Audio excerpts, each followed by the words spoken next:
When it comes to modern age literatures, the image of dragons starts to change. At the beginning of the 20th century, dragons appeared in many fantasy books, but few of such books feature them as something other than wild beasts to be ridden or slain.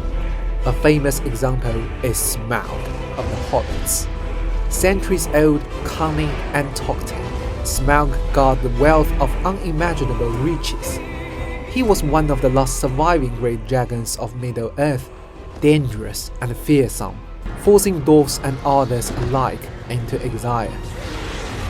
In writing about this dragon, J.R.R. Tolkien, the greatest fantasy master of all time, didn't deviate much from the ancient stereotype. Where there's a dragon, there's always dwarves, castles, knights, princesses, trolls, goblins, and the greed for treasure. It is not until the 1960s that the image of dragons in fiction started to change, for good this time. One forerunner is Dragon Riders of Pen, a science fantasy series created by Annie McCaffrey. The story is set on a remote planet of Pen, which is threatened by a terrible alien spore known as Thread. But luckily, on that planet, there's a kind of fire-breathing lizard who can burn the thread out of sky before it can land on the ground. These dragons are telepathic and are capable of forming a lifelong bond with one particular human in a process called impression. These specially selected humans are called Dragon Riders.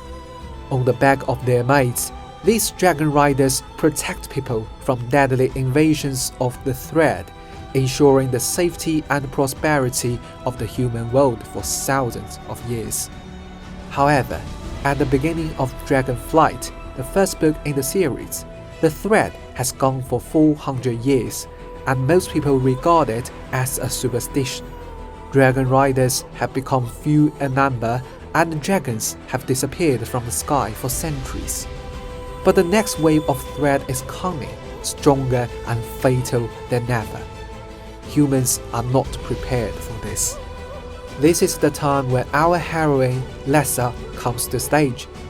Her parents are murdered, her birthright is stolen, but she has grown to become a strong woman and has never stopped dreaming of revenge. When the threat of Thread re-emerges, Lessa will rise. Upon the back of a great dragon with whom he shares a telepathic bond more intimate than any human connection. Together, dragon and its rider will fly in the sky again, and the Pen will be changed forever.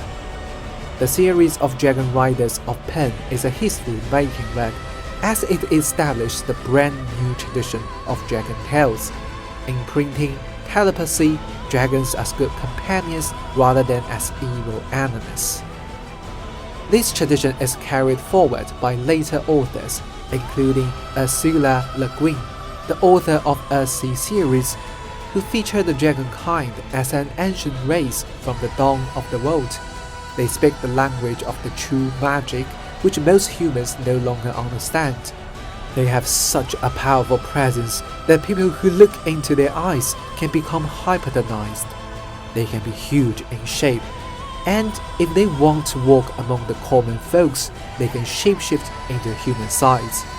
And of course, we have George R.R. Martin, whose epic fantasy series The Song of Ice and Fire was adapted to phenomenon TV series Game of Thrones. Okay, that's enough talk about the dragon stories of the past and the contemporary age. The real question is, how do we write good dragon stories that attract readers?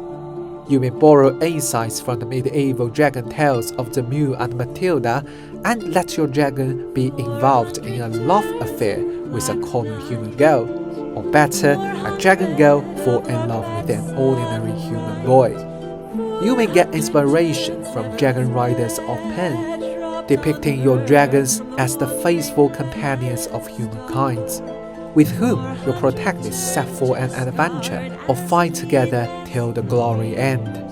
You can also make your dragons semi-gods, bestowed with magic, as mighty as the dragons in Earthsea series. You can as well be innovative, bring your dragons to the modern world. With their unsatisfiable thirst for wealth, they can surely be perfect CEOs. Now, it's time for you to tame the dragon. We have released our dragon contest on GoodNovel.com. Check our website, follow the instructions, write your own dragon stories, and participate in the contest. Let your dragons fly, my good novelists, and may the muse be with you.